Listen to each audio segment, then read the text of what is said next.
మీకు అవకాశం దొరికితే చాలు కోపం వస్తుంది. మేం కోపిష్టలం అనిపిస్తోందా మీకు?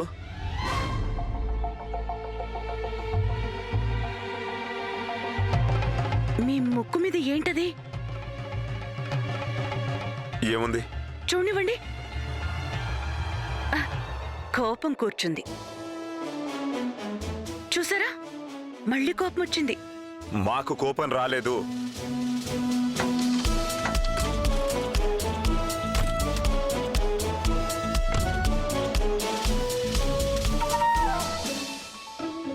ఇక్కడికి మా ఇల్లు దగ్గరే, మనం నడిచేనా వెళ్ళొచ్చు. వెళ్ళొచ్చు అనుకోండి, కానీ మనం వెళ్ళాం. చూసారా, మళ్ళీ అనవసరంగా మీరు కోపం తెచ్చుకున్నారు. ఈ రోజు నేను లెక్క పెడతాను, రోజుకి మీకు ఎన్నిసార్లు కోపం వస్తుందో. మేము అనవసరంగా కోపం తెచ్చుకోం. చూడండి, మేము హాయిగా నవ్వుతున్నాం.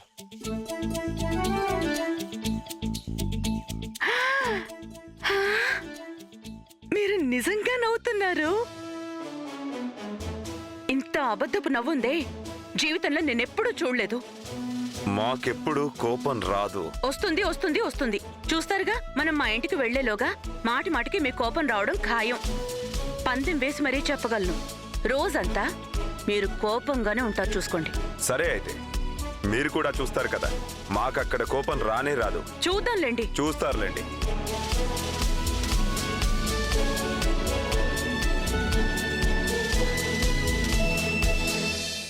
ప్రభు, బండి సిద్ధం చేశాను.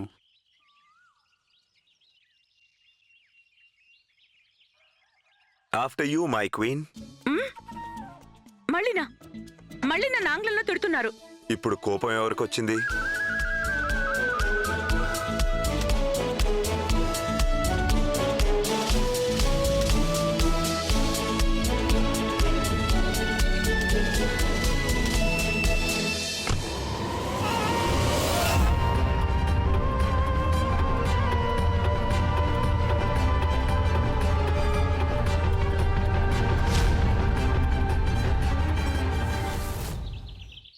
రాణా గారు, ఇవాళ మొత్తం రోజంతా మీరు నాతో పాటే ఉంటారు. మీ బాలసఖుడు ఇక్కడికి వచ్చాడు కదా. బాలసఖుడా? అదెవరు? బాలసఖుడు రాణా గారు, మీ నేస్తం. కోపం. మేము ఈ ఇంట్లో అడుగు పెట్టడానికి ముందే దాన్ని బయట వదిలేసాం. చూద్దాం. చూస్తారుగా. చూద్దాం.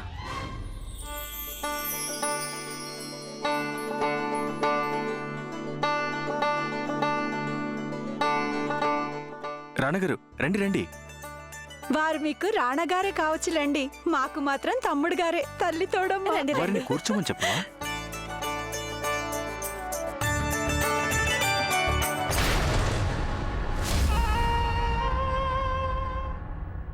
అమ్మా, ఏమైంది?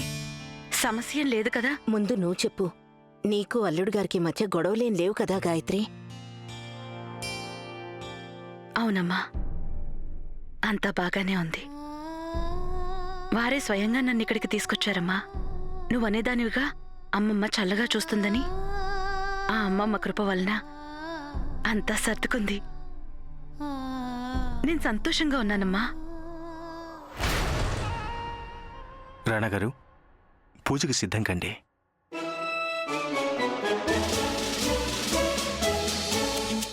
మేము సిద్ధంగానే ఉన్నాం కదా. మా ఇంట్లో ధోవతి కట్టుకునే పూజ చేస్తాం. ఇవి తీసుకోండి.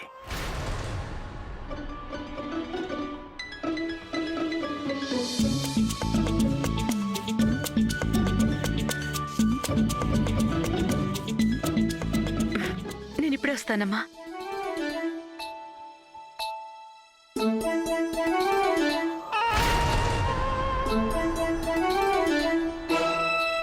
ఏమన్నా చెప్పాలా మీరు? లేదే.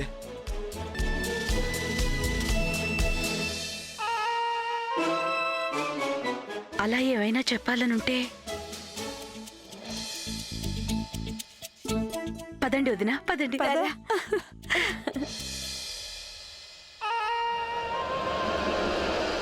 దమయంతి, రాణాగారు ఒంటరిగా లోపలికెళ్లారు. చూడు, వారికి ఏమన్నా కావాలేమో కనుక్కో. వెళ్ళు.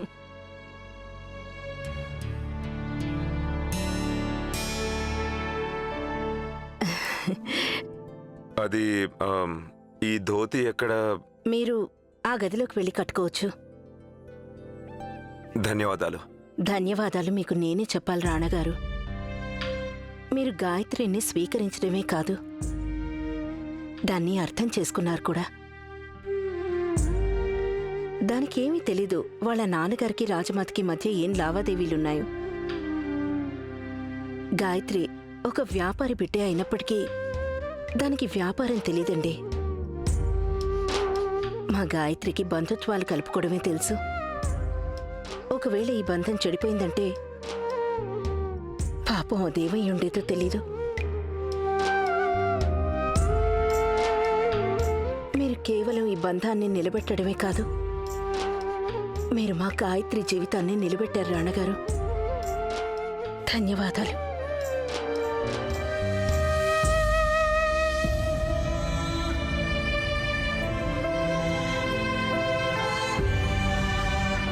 మీ వంటి తల్లి కడుపున పుట్టిన బిడ్డకి జీవితంలో ఏ అమంగళమూ జరగదు.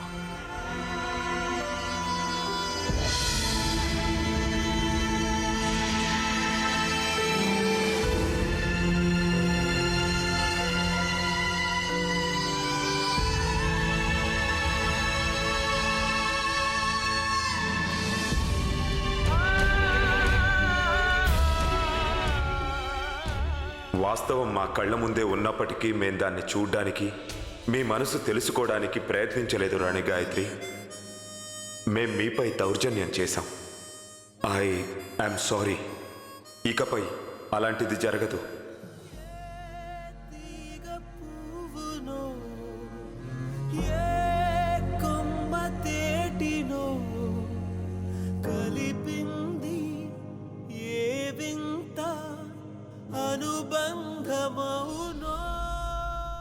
వీరికి ఏమైంది? నేను ఇప్పుడే వస్తాను. ఏమైంది?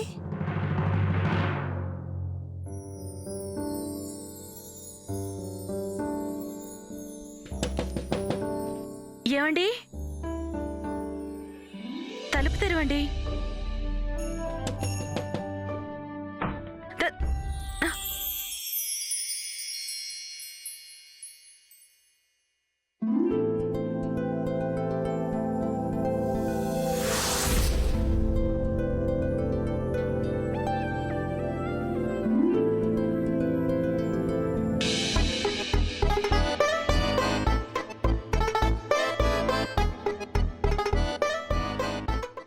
మీకు ధోతి కట్టుకోవడం రాదా? అయితే మరి రాజమహల్లో పూజలకి మీరెలా కట్టుకునేవారు? సేవకులు. ఒక రాజు ఇంత నిస్సహాయలా?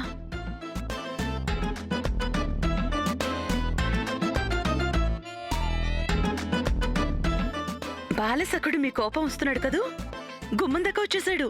ఇంకే ఉంది, రావటమే ఆలస్యం. మాకు కోపం రావడం లేదు. ఇలా అబద్ధాలాడితే మీ ముక్కు పొడుగు సాగిపోతుంది. చూడండి, మీ ముక్కుందే ఇంత పొడవైపోయింది. మేం చెప్తున్నాం కదా.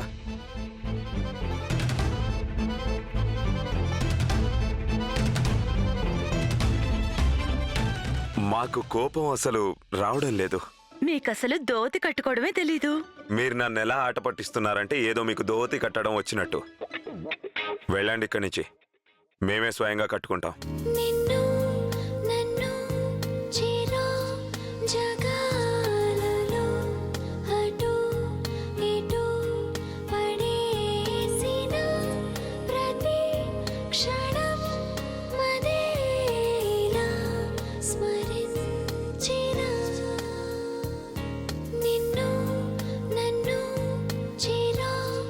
జగాలలో అటు ఇటు పడే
తొడుక్కోండి. మీరే తొడగండి.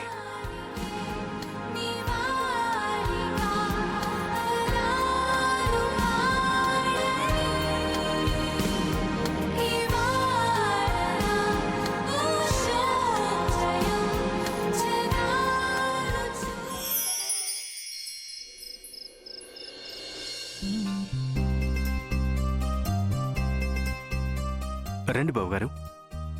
రండి రాణాగారు, రండి. రండి రండి కూర్చోండి. కూర్చోండి రాణగారు.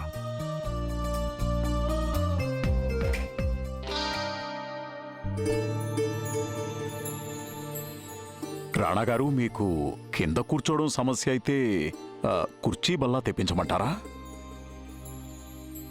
రాజుగారు కింద కూర్చోడానికి ఇబ్బంది పడొచ్చు. ఇంటల్లుడు కాదు.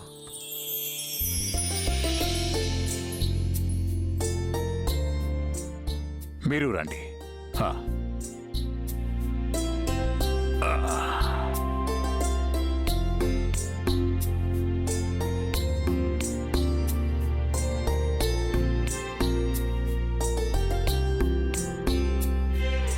భోంచేయండి.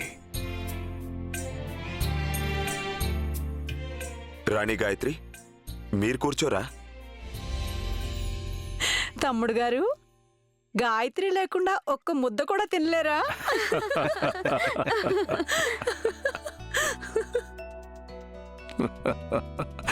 అదేం లేదు. విషయం ఏంటంటే మా ఇళ్లల్లో ఆడవాళ్లు మగాళ్లు భోంచేశాక వాళ్ళంతా కలిసి భోంచేస్తారు. ఇది మా ఇళ్లల్లో సాంప్రదాయం. ఇదే గనక సాంప్రదాయం అయితే ఈ సాంప్రదాయాన్ని మార్చుకోవాలి.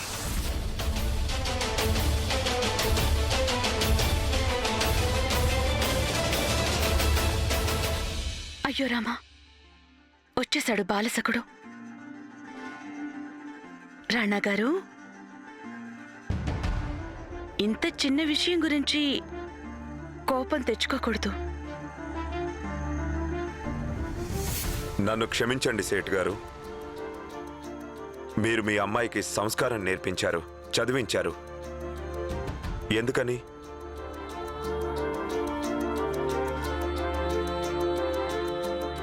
సంస్కారమైన చదువైన అభ్యున్నతి కోసమే కదా, వెనకబడి ఉండేందుకు కాదు కదా. మేం ప్రపంచమంతా చూసాం. మా అనుభవం నుండి ఒక విషయం నేర్చుకున్నాం. దేశంలో ఆడవారు వెనకబడి ఉంటే ఆ దేశం కూడా వెనకబడే ఉంటుంది సేట్ గారు.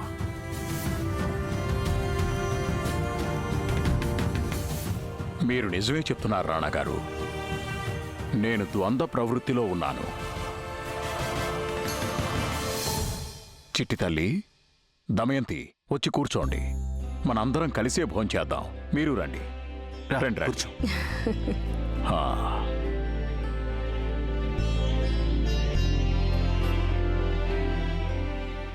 ఈరోజు నేను మీకు వడ్డిస్తాను. ఇలా ఇవ్వండి.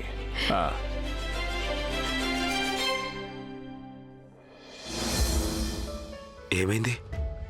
మీకు నచ్చలేదా? ఏంటి? బాలసఖుడు భోజనానికి రాలేదు.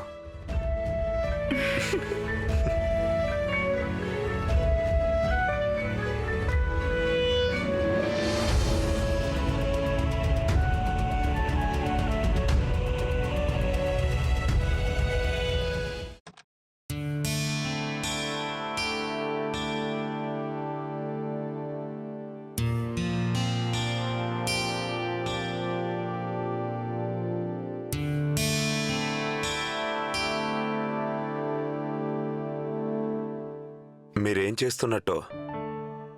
పుస్తకాలు చిందరవందరగా పడుంటే వాటిని కొంచెం కొంచెం సర్ది పెడుతున్నాను.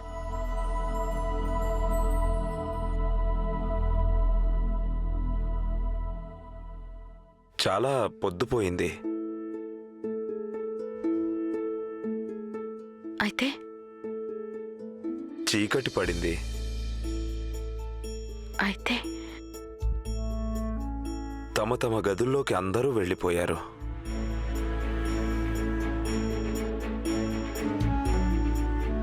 అయితే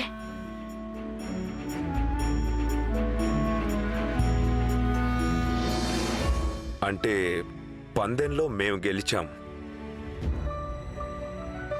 పొద్దునుంచి మాకు కోపమే రాలేదు. ఇప్పుడు చెప్పండి, మా బహుమతి ఏమిటి? నేను మధ్యలో అడ్డుకున్నాను, లేదంటే మీరు అడ్డుకోకపోయినా అప్పటికే మేం గెలిచేవాళ్ళం. ఇప్పుడు చెప్పండి, మా బహుమతి ఏమిటి? ఏంటి? ఏం కావాలి మీకు? చెప్పమంటారా? ప్రేమంచుల్లో ఎన్నెన్నో సంగతులో నీరుండల్లో ఈ గుండెల్లో ఎన్నెన్నో సందడులో కవ్వించే చీకటి కన్నుల్లో ఈతడి ఇవ్వాళే వీడెనులే ఉండుండి ఊహలు ఈ పిల్లగాలులు నిన్నే పిలిచెనులే ఈ మంచుల్లో ప్రేమంచుల్లో ఎన్నెన్నో సంగతులు నీరెండల్లో ఈ గుండెల్లో ఎన్నెన్నో సందడులు కవ్వించే చీకటి కన్నుల్లో ఈతడి ఇవ్వాళే వీడెనులే ఉండుండి ఊహలు ఈ పిల్లగాలులు నిన్నే పిలిచెనులే.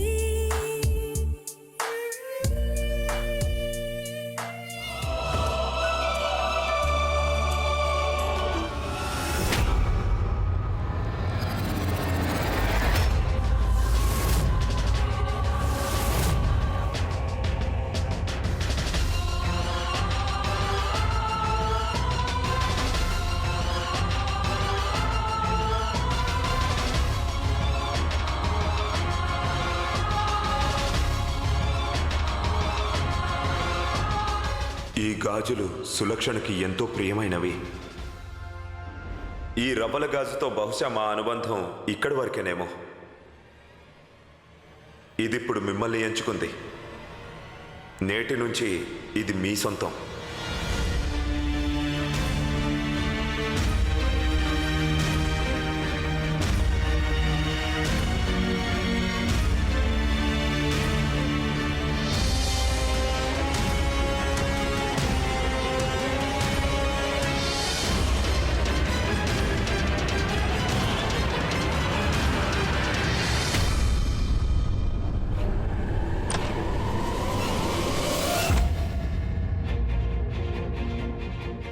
ఎప్పుడు ఇలాగే జరుగుతోంది.